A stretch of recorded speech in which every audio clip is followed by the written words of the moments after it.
Hey everyone, welcome back. Today, I want to share something that has been on my mind a lot lately, and it might seem random, but that is what ice skating and hockey have taught me about life and business.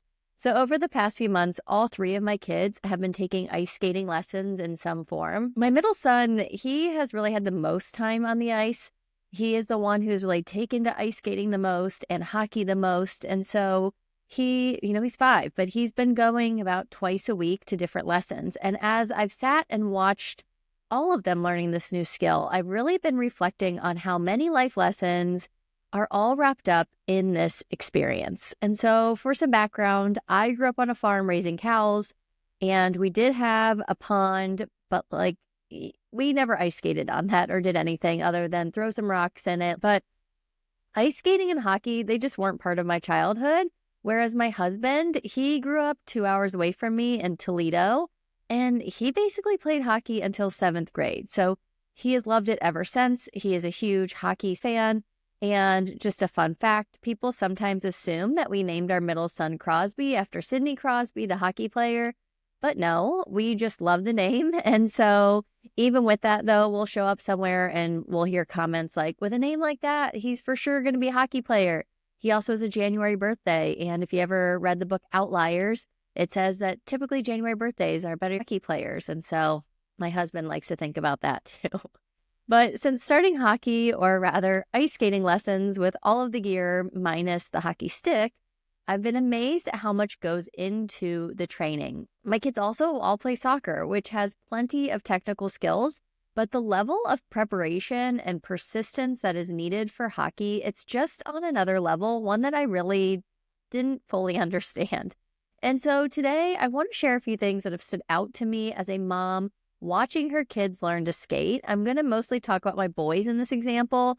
Although my daughter is skating, it's just so different from the figure skating or ice skating side to the hockey side. So I'm going to focus on specifically the boys and their skating, and how I'm applying these lessons to my own life and business. So the first thing is that the prep work matters. Before my boys even step onto the ice, we need at least 20 minutes to get them suited up. So there's padding, shin guards, helmets, neck guard, and most importantly, it took me weeks to learn how to lace up their skates tight enough so that they can actually skate. I see so many kids get out there, they're not tight enough, and you just see their little, the skates bowing in, and it just makes it so hard to skate that way. So getting them ready sometimes can take longer than the lesson itself. Not to mention keeping a rowdy 5-year-old and a 3-year-old still while I wrestle with all their gear. That has just been another challenge. I sometimes bring suckers just so that they have to sit and have a sucker so I can get them all ready for their lesson. So without the right prep work, they really wouldn't be able to move forward. And I just feel like that's so true for life and business. You can't skip the prep work. You have to build a strong foundation before you can really start making progress. And I noticed that with myself, that I was so ready for a change, to leave the schools, to be more present with my family, start my own business, that I didn't really think as much about the prep work. I just wanted to jump into something and prove that I could do it. And I really feel like I missed some of that solid foundation of the healthy habits and really looking at my time and balancing out all the needs. Instead, I just jumped in. And while, yes, that can be beneficial sometimes too, there's so much that goes into the prep work. The next thing, number 2, it's all about the reps. So my husband has this saying, it's all about the reps. And I've noticed this firsthand. My son's hockey 1 class, it has around 30 kids. It's pure chaos. But if you look at the hockey 2 and higher classes, I was shocked to see that they really shrink down to just about 3 or 5 kids in each class. That's a stark difference from 30 to 3. And why? I think it's because getting good at skating takes time. Hockey isn't fun unless you have this solid skating foundation, and that foundation is built through repetition. But for many parents and kids, I get it. It's easy to stop at the first level, especially when you're driving 30 minutes to an ice rink, spending 20 minutes getting your kid dressed. They're falling over again and again and again in a 30-minute lesson. A kid has to have that determination and perseverance to really learn how to do it and put in those reps. So for everybody, it's a big time commitment, and you can't, just go practice in your backyard. It's not even something that you can always go do with a friend, because skating, just learning how to skate, can feel really independent, right? Everybody's at a different level. And so that same thing applies to business. We often want this instant success, but really it's all about putting in the reps, showing up, refining, improving, and pushing through those awkward, unpolished stages. Number 3 is slow and steady versus fearless and fast. I'm going to try to see if I can put some videos up. So if you're watching on Substack, I might be able to show you the difference between the two. But watching my two boys on the ice has been fascinating because their personalities come through so clearly. My middle son, he has no fear. The faster he can skate, the happier he is. Like if he is skating incredibly fast, even if he's falling, I mean, you can look at him on the ice. He's smiling, he's laughing, he's cracking up. He's having the best time. And my youngest, he is the total opposite. He moves at a snail's pace. I mean, literally, almost doesn't even move for a full 30 minutes because he's so afraid of falling, even though he's doing like the parent-taught lesson. So he's skating with my husband's help. And here's what I've noticed. My middle son, he's making huge progress. He's learned how to get up quickly and keep moving. He got going much faster than my youngest, who has barely made any progress in 8 weeks. And so, he is barely learning because his fear is holding him back. And that's been a really big life lesson for me. In business, I have often acted like my youngest, so afraid of falling or failing that it feels sometimes like I've made little progress. Or I do make progress and I let other people's opinions of me or their comments really derail me. I made a comment to my husband the other day, like, can't you just go behind my youngest and kind of have him move so he can at least experience what it feels like to move faster? And he said, no, that's not going to help him. He has to learn how to do it on his own. And I feel like I relate to that so much. Like sometimes I just want somebody to come and give me this validation or give me this positive feedback to keep me moving. And it has to be within me, right? In business and in life, we have to pave our own path.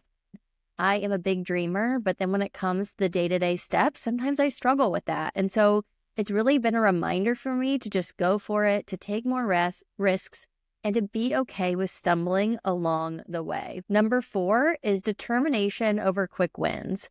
And this kind of goes along with that put in the reps. When I talked to my husband about why Hockey 2 class sizes are so much smaller, he said something that stuck with me, which was you have to commit for at least a year before you can really decide if it's worth continuing. And that's because if you don't know how to skate, it's not fun. So you're not going to want to continue.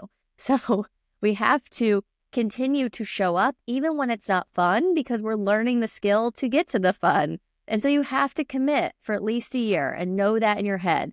Think about that. A full year of effort. Maybe not really all the payoff yet, but a full year of effort just to learn the basics and start enjoying it. And that got me thinking that what if we approached life and business the same way? Instead of expecting instant results, what if we committed fully for at least a year before deciding if something was working?